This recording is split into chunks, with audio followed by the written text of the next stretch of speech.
안녕하세요. 오늘은 2025학년도 3월 고2 교육청 모의고사에 출제된 지문을 함께 보도록 하겠습니다. 22번에서 26번까지 해당되는 지문이고요. 법과 관련된 지문이에요. 법 지문은 좀 어렵게 나오는 경향들이 있지만 이 지문은 아주 어렵진 않았어요. 다만 문장들이 좀 끊어질 듯 끊어지지 않고 조금 길게 쓰이면서 어렵게 느낄 수는 있을 것 같은데 하나하나 끊어가면서 글의 의미를 함께 살펴보도록 하겠습니다. 첫 번째 문단부터 볼게요.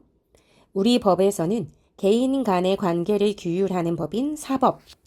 사법이 어떤 건지 밝히면서 시작하죠. 개인 간의 관계를 규율하는 법인 사법상 자신의 권리를 주장하거나 분쟁을 해결하기 위해 누구나 재판을 받을 수 있는 권리를 보장한다. 누구에게나 재판을 받을 수 있는 권리가 있대요. 이 권리를 보장하는 이유는 사람들이 자신의 권리를 주장하거나 분쟁을 해결하는 데 도움을 주기 위한 거죠. 이 권리를 보장하는 이유도 나와 있고요. 사법이 뭔지 개념 정의도 해주고 있습니다. 민사소송은 법률관계를 확정하는 법원의 판결을 구하는 것으로 민사소송의 개념이 지금 나오고 있죠. 법률관계를 확정한다. 그래서 이렇게 해서 법원의 판결을 구한다. 말이 조금 어려울 수도 있지만요. 사람과 사람 사이에 개인과 개인 간에 어떤 분쟁이 생길 수 있죠. 다툼이 있고 법적 다툼이 있을 때 이 민사소송은 법률관계, 누가 여기에서 승소할 것이냐, 누가 패소할 것이냐, 법이 누구의 손을 들어줄 것이냐, 이 판단을 구하기 위해 우리는 사실 소송을 걸거나 재판을 하는 것이잖아요. 그러니까 민사소송은 법률적으로 이 사람의 손을 들어줄 건지, 이 사람이 더 옳은지, 뭐 이런 것에 대한 판결을 구하는 게 민사소송이다 라고 알려주죠. 그래서 소송 당사자가 법원에 소장을 제출하는 것으로 시작됩니다. 그러니까 누군가가 소송을 걸겠죠? 그러니까 그 과정이 소장을 제출하는 거고요. 이것을 통해서 시작되면 이후부터 민사소송은 형식적 요건을 갖추게 되고 그래서 일정한 절차에 따라 진행이 됩니다. 그런데 이런 과정 속에서 당연히 돈이 들 거예요. 소송의 과정에서 비용이 발생한다. 이 비용을 소송 비용이라고 하는데 과도한 소송 제기 등을 막기 위해 우리 법에서는 소송 비용을 소송의 당사자가 부담하게 하는 재판 유상주의를 택하고 있다. 과도한 소송 제기를 막는다는 것은 우리가 무언가 판단을 내려주거나 아니면 억울하다라고 생각하면서 재판을 걸 수가 있어요. 하지만 그런 상황 속에서 내가 누군가가 정말 밉고 얄밉고 그래서 이것 봐라 이렇게 생각하면서 약간 좀 골탕 먹이기 위한 그런 소송이 있을 수도 있잖아요. 그래서 정말 이게 법적인 과정까지 가야 되는 문제인지 아니면 민사기 때문에 그냥 내 이웃 사람일 수도 있고 그냥 개별적인 사람 간의 관계이기 때문에 말로도 중재할 수 있단 말이에요. 최대한 개인 간의 어떤 타협이나 중재를 통해서도 해결될 수 있는 문제를 굳이 법정까지 늘 가지고 갈 필요는 없고 그리고 굳이 그걸 갖고 가게 되면 사실은 그냥 잘 풀어줄 수 있는 어떤 기회도 잃게 되는 거죠. 그렇기 때문에 과도하게 소송을 제기하는 것은 바람직하지 않기는 합니다. 그렇기 때문에 이렇게 소송을 제기하고 그것으로 인한 어떤 절차상의 돈이 들 때는 다 네 돈으로 해. 네 돈으로 할 생각이 있을 때 소송을 걸어. 뭐 이런 거겠죠. 그래서 재판 유상주의를 택하고 있습니다. 두 번째 단락으로 넘어갈게요. 소송을 진행하기 위해 지출한 소송 비용은 크게 재판 비용과 당사자 비용으로 나눌 수 있다. 소송을 진행할 때 돈이 든다라고 1번 단락에서 얘기를 했는데 그 비용은 재판 비용과 당사자 비용 이렇게 두 가지로 있대요. 이걸로 나눌 수 있으니까 당연히 자세히 설명을 해주겠죠. 재판 비용은 당사자가 국고에 납입하는 비용, 나라로 들어가는 돈이니까 반드시 해야 되는 절차상에서 들어가는 비용일 거예요. 그래서 여기에는 재판 수수료인 인지대와 재판 관련 서류를 전달하는 데 드는 비용인 송달료, 요것이 든대요. 그러니까 어쩔 수 없이 필수적으로 드는 거겠죠. 요런 비용들이 재판 비용이다. 이때 인지대는 재판 수수료죠. 이건 소가에 비례한대요. 소가는 뜻풀이로 나와 있죠. 소송, 소를 통하여 주장하는 권리나 법률 관계로 인하여 가지는 이익을 객관적으로 평가하여 금액으로 표시한 것. 어떤 소송을 했을 때 이 정도는 어느 정도의 돈이 걸려 있다. 또는 뭐 소송의 어떤 종류에 따라 속가가 다를 수 있겠죠. 그래서 여기에 이제 속가에 비례하여 인지대도 달라진대요. 모든 소송에서 인지대가 동일한 게 아닌 거예요. 같은 속가이더라도 1심에서보다 2심에서, 2심에서보다 3심에서 더 비쌉니다. 1심의 경우 만약에 내가 승복을 했어요. 재판정에서 뭐 네가 지금 패소했다라고 했을 때 네 알겠습니다 하고 그러면 1심에서 그냥 끝나요. 그런데 패소자가 거기에 승복하지 않고 다시 한번 재판해 주세요. 난 여기 납득할 수 없습니다. 하면 2심, 3심까지 가게 되는 거죠. 그러면 재판을 하는 뭐 재판정의 입장이나 법원의 입장에서는 굳이 내가 판결을 내렸는데 한 번 더 하게 되면서 어떤 절차상의 과정이 어떻게 보면은 더 필요하게 돼요. 불필요하다 생각할 수도 있겠죠, 법원에서는.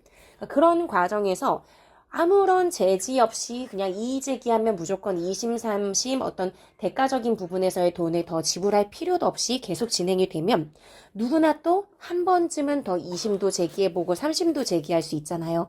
그러니까 재판정에서도 굉장히 숙고해서 고민해서 내린 판단인데 이 부분에 대해서 충분히 납득하길 바라는 마음이 있을 거고 정말 제대로 고민해서 문제가 있을 때만 2심, 3심을 제기하라 라는 의도도 깔려 있겠죠. 어쨌든 이런 게 재판 비용이고요. 당사자 비용은 당사자가 소송을 진행하며 드는 부대 비용으로 부가적으로 드는 거니까 필수 비용이 아니겠죠. 그래서 소송 서류의 작성료나 당사자나 증인의 출석을 위한 비용 등을 말합니다. 만약에 이 소송 서류 같은 경우에는 내가 그냥 법적인 절차를 굉장히 잘 알아요. 난 일반인이지만 그런 경우 소송 서류 내가 직접 다 쓸 수 있죠. 또는 이 당사자가 변호사일 수도 있고요. 그럼 굳이 여기에 돈이 더 추가로 들지 않습니다. 즉 부대 비용이 되는 거죠. 다만 나는 법률적인 관계라든지 이런 부분에서 뭔가를 소송 서류를 작성할 때 내가 혼자 써서는 부족할 것 같아서 변호사라든지 다른 전문가의 의뢰를 받아서 작성하는 경우에는 돈이 들 수밖에 없어요. 그 경우는 이게 반드시 필수 비용은 아니었으나 추가적으로 드는 비용이 맞죠. 그리고 출석을 위한 비용도 내가 만약에 진짜 법원 옆에 살고요. 그리고 뭔가 어떤 내가 프리랜서라서 내 어떤 기회비용, 뭐 직업을 오늘 하루 일을 나가지 않으면서 생기는 기회비용이나 멀리 가는 교통비나 출석을 위해서 부대적으로 드는 어떤 다른 비용이 없이 가는 경우에는 이 비용이 안 들거나 굉장히 적게 들 수도 있을 거고 어떤 사람의 경우는 증인을 불러들이면서 나 증인 좀 해줘 라고 하면 여기에 또 공짜로 해줄 수는 없으니까 추가적으로 돈을 좀 줄 수도 있겠죠. 이런 게 부대 비용입니다. 당사자 비용에는 소송 비용의 상당 부분을 차지하는 변호사 비용까지 추가가 돼요. 이것도 부대 비용인 이유는 뭐냐면요. 이 변호사를 반드시 선임할 필요는 없거든요. 여기도 지금 보면 즉 소송 대리인인 변호사에게 지급하는 보수라고 했어요. 소송을 대리해주는 게 변호사기 때문에 대리인은 사실은 본인이 직접 하면 대리인을 불러들이지 않아도 되죠. 그러니까 나는 변호사를 쓰지 않고 내가 직접 변호하겠다. 또는 내가 직접 나의 어떤 상황에 대해서 다 이야기하겠다라고 하면 굳이 변호사가 없어도 되는 상황이에요. 그러니까 부대 비용에 속합니다. 여기 지금 재판 비용과 당사자 비용을 이야기했습니다. 그 다음 세 번째 문단. 소송 비용은 소송 당사자 양측이 각자 부담할 수도 있고 소송에서 패소, 그러니까 소송에서 진 거죠. 패소한 당사자가 부담할 수도 있는데 이 두 개를 이제 각각 하나는 각자 부담주의, 여기 양측이 각자 부담하는 거겠죠. 그런데 만약에 패소한 당사자가 부담하는 경우에는 패소자 부담주의라고 이야기합니다. 그래서 하나하나 단락별로 소개를 하고 있어요. 한번 볼게요.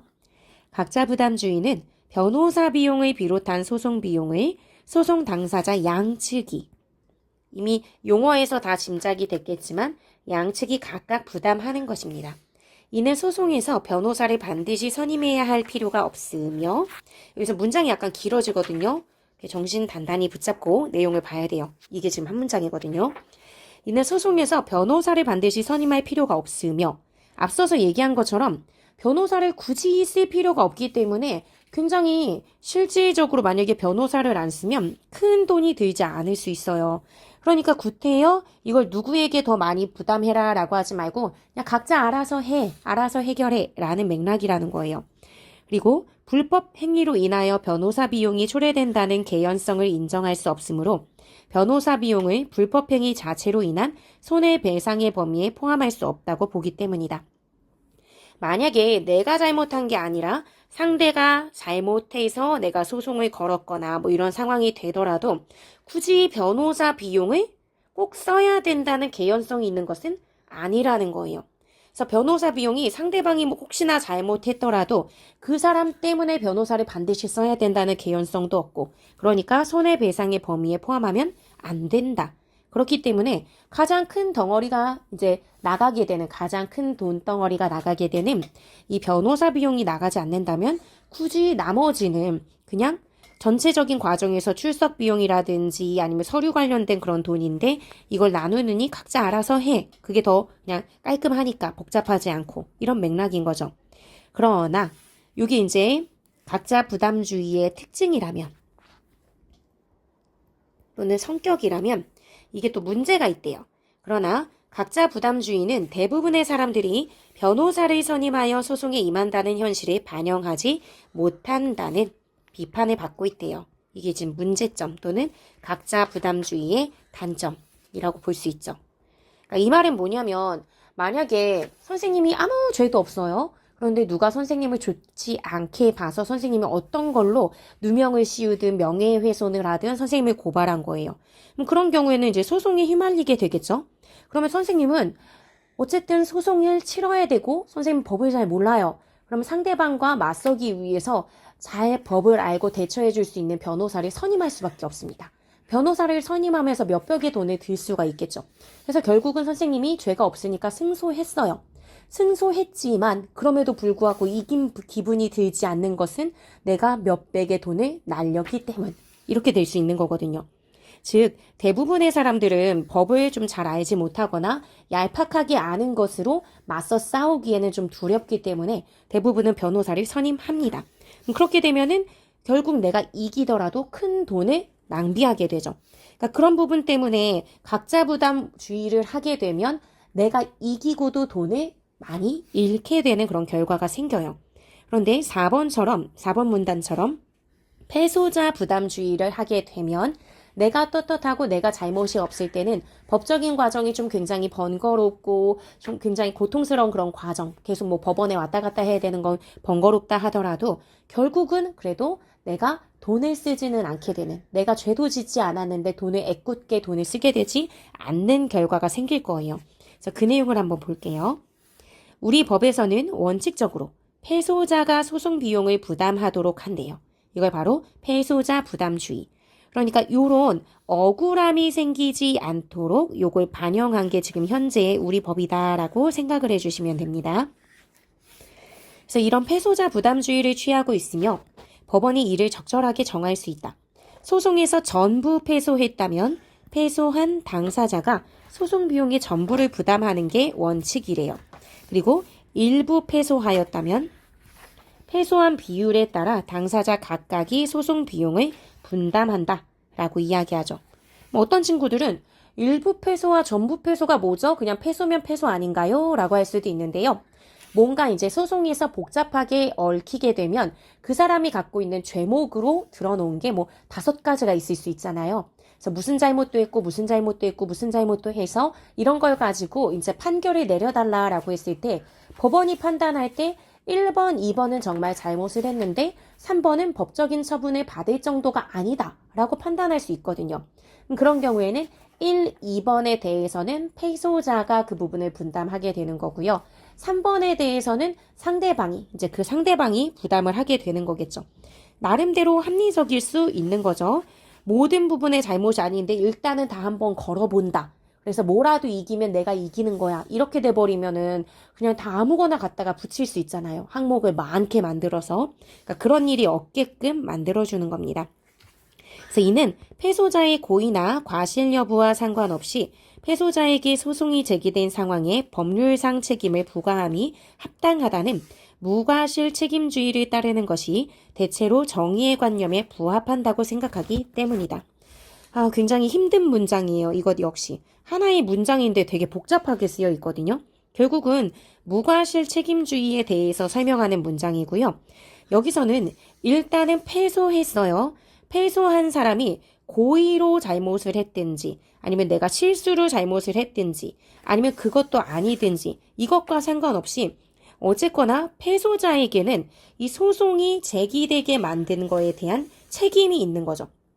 만약에 층간소음으로 다투게 됐어요. 근데 층간소음이 이 사람이 유난히 좀 발이 쿵쿵 구르는 편이고 나쁜 의도는 없었어요.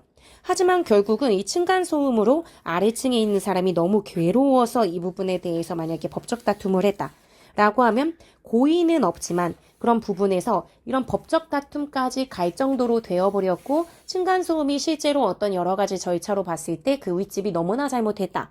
그런 경우에는 이런 법적인 쟁의가 생길 정도로 다툼이 생길 정도로 만든 그 법률상 책임이 있기 때문에 과실과 상관없이 책임을 따라야 한다.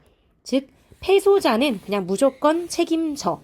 패소자가 관련된 비용을 다 부담해 라는 말인 거예요. 그게 바로 정의의 관념에 부합하기 때문에 이렇게 한다라는 거죠. 그래서 여기에서는 패소자 부담 원칙이 부담주의가 뭔지를 설명하고 이게 왜 선택이 될 수 있는지 패소자 부담주의를 선택하는 나름의 이유 요걸 설명한 부분이죠. 그리고 또 부당하게 소송을 제기했을 경우 패소자가 소송 비용을 부담하여 승소자의 재산권을 보장할 수 있다. 이것도 문장이 기니까 끊어가자면 부당하게 소송을 제기. 그러니까 내가 저 사람 너무 싫어. 그래서 한번 좀 당해봐라. 라는 생각으로 부당하게 소송을 제기할 수 있겠죠. 그런 경우 만약에 각자 부담의 어떤 원칙을 따른다면은 소송에 이겨놓고도 이긴 것 같지 않은 기분. 나를 싫어하는 저 사람이 괜히 소송에 휘말리게 해서 소송 거는 그 가운데 난 지치고 힘들었는데 돈까지 썼어. 하는 일이 생길 수 있잖아요. 그러니까 부당하게 소송을 제기했을 경우 패소자가 소송 비용을 부담해야 되는 거죠. 부당하게 소송을 제기한 사람이 대부분 패소자겠죠? 잘못된 소송이었던 거니까. 그랬을 때 승소자의 재산권, 만약에 각자 부담이라면 승소자가 승소했는데도 재산권에 어떤 손해가 생기는데 이 무과실 책임주의를 따르고 그리고 패소자 부담주의를 따르게 되면 승소자는 자기의 재산을 지킬 수 있습니다. 그래서 승소자의 재산권을 보장하는 거고요. 소송이 남발되는 것도 막을 수 있죠. 만약에 무조건 각자 부담 원칙이면은 내가 누군가 너무 안 입고 싫었어요. 그러면 나는 좀 형편이 넉넉한데 쟤는 좀 형편이 넉넉하지도 않은 것 같아. 그럼 한번 좀 당해봐라. 한번 돈 좀 잃어봐라. 라고 생각하면서 부당하게 소송 제기할 수도 있잖아요. 세상에는 다양한 사람들이 있으니까. 그런 사람들은 계속 그 사람을 괴롭히는 마음으로 소송을 남발할 수도 있는데 그걸 막아내면서 승소자의 재산권도 보호해주고요. 법원의 입장에서도 불필요한 꼭 필요하지도 않은 그런 재판을 굳이 할 필요가 없습니다. 불필요한 재판을 자꾸자꾸 하게 되면 정말 재판이 필요한 경우가 있을 수 있잖아요. 빨리 재판을 해서 판결을 내려주고 그걸로 문제를 해결해야 되는 그런 조급한 사람들이 불필요하게 기다리는 일이 없게 됩니다. 그러니까 여기에서는 각자 부담주의보다는 패소자 부담주의가 훨씬 좋구나 라는 식의 생각을 할 수 있어요. 이것 또한 패소자 부담주의를 따르는 이유가 되겠죠. 하지만 단점이 없는 것은 아니에요. 패소자 부담주의는 소송 비용 자체에 대한 부담감과 두려움이 생기게 되면서 정당하게 재판받을 수 있는 권리. 국민에게는 재판을 정당하게 받을 수 있는 권리 있다고 1번 문단에서 얘기했었잖아요. 근데 그것을 제한할 수 있는 문제가 있다고 합니다. 언뜻 생각할 때 이렇게 패소자 부담일 때는 나한테 아무 잘못이 없으면 내가 돈을 물어낼 필요가 없으니까 떳떳해야 되는 거 아닙니까? 뭔가 떳떳하지 않으니까 이렇게 부담감, 두려움 느끼는 거 아니겠어요? 하고 생각하실 수 있는데요. 그게 아닙니다. 라는 것을 알려주는 게 마지막 문단이에요. 이 5번째 문단을 보시면요. 이러한 부작용이 어디서 나타나냐면 특히 공익소송에서 두드러진다 라고 얘기합니다. 공익소송이 뭐야? 라고 모를까봐 설명을 해주죠. 공익소송은 불합리한 사회 문제를 개선하여 사회적 약자나 소수자의 권익을 보호하거나 국가 권력으로부터 침해된 국민의 권리를 회복하는 데 도움이 되는 소송을 통칭한다. 정말 사실 몇 개 선생님은 이런 문제에 대해서 크게 문제를 제기하지 않는 편인데 한 문장이 지금 너무하지 않나요? 너무 길어서 지금 숨이 찹니다.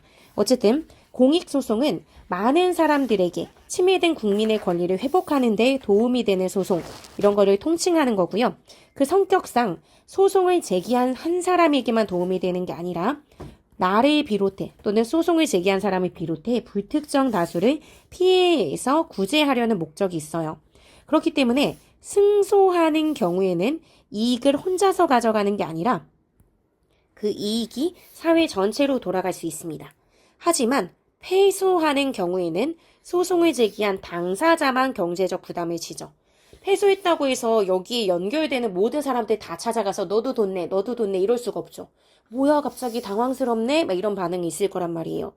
그러면 이제 또 공익소송이고 모두를 위한 소송인데 패소하는 경우가 있나요? 라는 게 좀 궁금하실 텐데 이거는 문제로 사례가 나와 있으니까 이 문제에서 확인을 할 예정이고요. 일단은 이런 사례가 생길 수 있대요. 그렇기 때문에 뭔가 정의감이 굉장히 높은 사람이 사회 전체를 위해서 소송하거나 문제를 제기해주는 그 과정이 감사하고 꼭 필요할 수 있는데 공익소송에서 이 부분에서는 패소자 부담주의 부분에서 봤을 때는 뭔가 공익활동 자체를 하기가 위축되고 그래서 좀 힘들고 꺼리게 되는 그런 문제가 생길 수 있다는 어떤 걱정, 이런 것을 드러냈습니다. 요걸 보자마자 풀 수 있는 문제가 사실은 요거라서 25번 문제라서 요거부터 먼저 풀게요. 윗글을 바탕으로 보기를 이해한 내용으로 적절하지 않은 것 찾으라고 이야기했어요. 보기를 보면 A는 변호사를 선임하여 지하철 전동차와 승강장 사이의 간격이 넓어 교통약자들의 이용에 위험을 초래하는 등 교통약자들의 이동권을 침해한다고 지적하며 불특정 다수를 피해에서 구제하기 위해 교통공사를 상대로 차별구제 청구 소송을 제기하였다. 한 문장이 너무 길어서 좀 숨찼는데 어쨌든 여기 지금 보면요. A는 어떤 소송을 걸었냐면 교통약자를 위한 소송을 걸었고요. 이것은 불특정 다수를 피해에서 구제할 수 있어요. 공익소송의 성격을 아주 잘 갖고 있어 차별구제 청구 소송을 걸었다고 이야기합니다. 여기서 A는 공익소송을 제기한 사람이죠. 소송을 당한 교통공사 측은 가만히 있을 수는 없어요. 그러니까 법적인 전문가들도 아니고 해서 변호사를 선임하게 되죠. 이를 시정하기에는 현실적 어려움이 있다는 것을 항변하였고 법원은 지하철 전동차와 승강장의 넓은 간격이 교통약자들의 이동권으로 침해하는 것으로 보았으나 즉 A의 편도 일부 드러내줬어요. 하지만 이것 자체가 상황상 굉장히 많이 돈이 들거나 일시에 해결할 수 없거나 교통공사에 지금 예산이 충분하지 않거나 제도적인 측면에서의 어떤 미비한 지금 교통공사의 잘못은 아니지만 어떤 제도나 아니면 어떤 법령의 어떤 문제로 인해서 당장 할 수 없다. 다양한 항변이 있을 수 있죠. 이렇게 되니까 법원은 이게 나름대로는 지하철 전동차와 승강장의 넓은 간격 때문에 교통약자의 이동권이 침해되는 것은 인정했지만 현실적으로 어렵다는 것도 알기 때문에 교통공사의 승소 판결을 선고했대요. 이런 일 있을 수 있어요. 그럼 A의 입장에서는 굉장히 정의롭게 교통약자를 위해서 나는 소송을 건다라고 했지만 이 경우 우리는 패소자 부담주의이기 때문에 A는 현재 지금 패소자가 됐단 말이에요. 그럼 모든 돈을 누가 부담해야 돼요? A죠. 교통공사 측의 변호사 비용을 포함한 소송 비용 전부를 교통공사 측에 지급하라고 판결 나왔습니다. 이렇게 되면 A는 더 이상 이제 정의감에 불타는 나 자신을 반성한다. 이제 그러지 말아야지. 이렇게 생각하게 되어버릴 수 있어요. 결국은 공익활동의 위축 이런 게 찾아오게 되는 문제점이죠. 이런 것들 우리가 이제 아까 지문 보면서 살펴봤던 내용들을 떠올리면서 선지 내용도 보도록 하겠습니다. 1번 법원이 교통약자들의 이동권이 침해받았다고 본 것은 소송이 제기된 상황의 책임을 묻기 위해 무과실 책임주의를 따른 것이겠군. 뭔가 문장이 복잡해 보이지만요. 하나하나 보는 거예요. 법원이 교통약자의 이동권이 침해받았다고 봤다. 라고 하면은 이건 누구의 편에 든다는 거예요? A의 편에 드는 이야기이죠. 그런데 여기 지금 보면은 소송이 제기된 상황에 책임을 묻기 위해 무과실 책임주의를 따랐다. 무과실 책임주의에 따라서 패소자 부담주의를 적용해요. 이렇게 본다면은 여기서의 패소자는 A거든요. 그럼 이렇게 봤을 때 A의 편을 든다고 해놓고 이것은 A를 패소시켰기 때문이야. 이런 식으로 설명을 한 거기 때문에 앞뒤가 맞지 않아요. 그러니까 모순된 선지 내용이 되어버렸죠. 그래서 1번이 적절하지 않은 내용입니다. 그럼 2번. A와 교통공사 모두 변호사를 선임한 것은 분쟁을 해결하기 위해 법원의 판결을 구하는 소송에서 소송 대리인, 이게 바로 변호사죠. 이 대리인을 내세운 것이로군. 맞죠? 변호사가 필수는 아니지만 대부분은 다 변호사를 선임한다 라고 이야기를 했었죠. 3번 선지.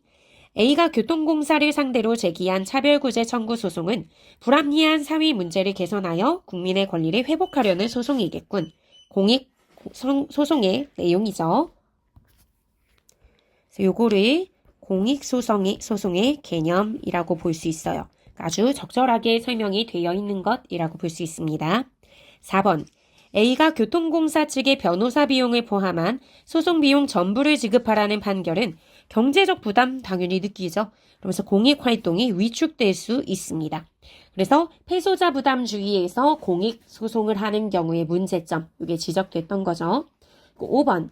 법원이 소송 비용에 대해 각자 부담주의를 취했다면 그럼 당연히 교통공사도 부담을 취하게 되겠죠. 그렇기 때문에 이 경우에는 교통공사가 승소했더라도 A와 교통공사 각자가 변호사 비용을 부담하는 것. 각자 부담주의의 개념만 잘 알면 확인할 수 있는 부분이었습니다. 그래서 답이 1번이었고요. 22번. 윗글의 내용과 일치하지 않는 것은? 하고 물어봤죠. 1번 선지를 봅시다. 인지대는 소송 비용 중 재판 비용에 포함된다라고 얘기했죠. 소송 비용 중 재판 비용에 포함되는 건 인지대와 송달료죠.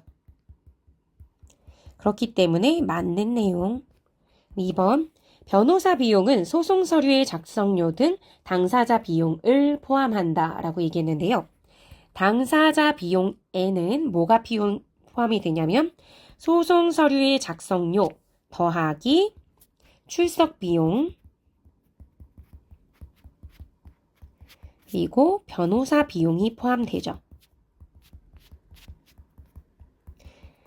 그러니까 당사자 비용이 변호사 비용에 포함이 되는 게 아니라 변호사 비용이 당사자 비용에 포함이 되는 거죠. 그래서 답은 2번입니다. 3번. 민사소송은 소송 당사자가 법원에 소장을 제출하면 시작이 된다. 라고 하는 내용은 본문에 그대로 나와 있는 내용이죠. 여기 소장을 제출하는 것으로 시작된다라는 내용이 있었습니다. 그렇기 때문에 22번에 3번은 맞고요. 4번. 공익소송을 제기한 당사자가 승소하면 승소 이익이 사회 전체로 돌아간다. 공익이니까 공적인 이익을 위한 거잖아요. 그래서 여기서도 보면 그 이익이 사회 전체로 돌아갈 수 있다. 그대로 나와 있는 내용이었습니다. 그래서 4번, 5번 4번 맞는 내용이고요. 5번 선지를 한번 보면요. 현재 우리 법에서는 법원의 결정에 따라 소송에서 일부 패소한 측에 소송 비용의 일부를 부담시킬 수 있다. 패소자 부담주의에 대한 내용이죠. 패소자 부담주의. 패소자 부담주의는 일부 패소한 경우에는 일부 부담, 전부 패소한 경우에는 전부 부담이라고 했었습니다. 5번은 맞는 내용이고요. 네, 23번 문제 풀어볼게요. 23번의 기억은 각자 부담주의, 니은은 패소자 부담주의죠. 이랬을 때 설명이 적절한 것은 이라고 이야기했습니다. 1번부터 볼게요. 기억. 각자 부담주의는 소송 당사자의 고의나 과실 여부에 따라 소송 비용을 고려한다. 각자 부담주의에서는 소송 당사자의 고의나 과실에 대한 이야기가 없었고요. 어디에 나왔냐면 패소자 부담주의에 나왔었습니다. 여기에 나오면서도 뭐라고 했냐면 패소자 부담주의는 패소자의 고의나 과실 여부에 상관없이 라고 이야기를 했었어요.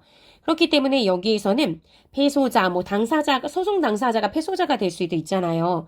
어쨌든 이런 데에 고의나 과실 자체를 따지지 않는 게 패소자 부담주의고 각자 부담주의에서는 그런 얘기 자체가 없었습니다. 그렇기 때문에 1번은 틀린 내용이고요. 2번, 니은은 소송 비용을 소송의 승패에 따라 부담하게 한다. 맞는 거죠. 그래서 일부 패소하게 되면은 일부만 부담하고 전부 패소인 경우에는 전부 부담. 22번에 있는 5번에 있는 선지하고 좀 관련이 있었습니다. 그래서 여기에 2번 내용 맞는 거죠. 3번, 니은과 달리 기억은 인지대가 속가에 비례한다. 인지대가 속가에 비례하는 것은요, 모든 소송 비용의 공통점이에요. 모든 것이 인지대가 속가에 비례하는데 다만 그것을 각자 부담할 것이냐 아니면은 일부 패소한 사람만 부담을 지우게 할 것이냐 요거의 차이이기 때문에 여기에서는 니은과 기억 모두 라고 해야지 맞겠죠. 3번 틀렸고요. 4번 니은에 비해 기억은 법원의 판결을 통해 법률 관계를 확정하기 어렵다. 이러면 안 되죠. 니은이나 기억은 그냥 비용 부담이에요. 그러니까 기억이든 니은이든 상관없이 법원은 늘 법률 관계를 확정하는 판결을 해줘야 합니다. 이 판결을 원하기 때문에 우리는 소송을 거는 거예요. 이것 자체가 민사소송의 목적이라고 할 수 있죠. 이걸 위해서 다 하는 것이지 니은에 비해 기억이 어떻느니 저떻느니 얘기할 수가 없는 문제입니다. 그리고 5번 기억과 니은 모두 불법 행위로 인하여 변호사 비용이 초래된다는 개연성을 인정하고 있다. 일단은 기억, 각자 부담주의 같은 경우에는 불법 행위로 인하여 변호사 비용이 초래된다는 개연성을 인정하지 않기 때문에 각자 부담주의를 한다라고 얘기했으니까 여기는 틀린 내용이다 라고 볼 수 있겠죠. 23번 문제 풀어봤고요. 24번으로 넘어가면 가의 이유로 가장 적절한 것은 가는 재판 유상주의입니다. 재판은 공짜가 아니야 라고 하는 거죠. 당사자가 돈을 내야 해 라고 하는 개념입니다. 이걸로 가장 적절한 것. 이거는 다른 막 하나하나 선지 다 살펴보면서 괜히 헷갈리고 걸려 넘어지고 이럴 필요가 전혀 없는 것이 재판 유상주의가 나와 있는 이 두 번째 문단인가요? 첫 번째 문단이죠. 첫 번째 문단이 보면은 과도한 소송 제기 등을 막기 위해 우리 법에서는 재판 유상주의를 택하고 있다. 라고 이미 정확하게 얘기해 줬어요.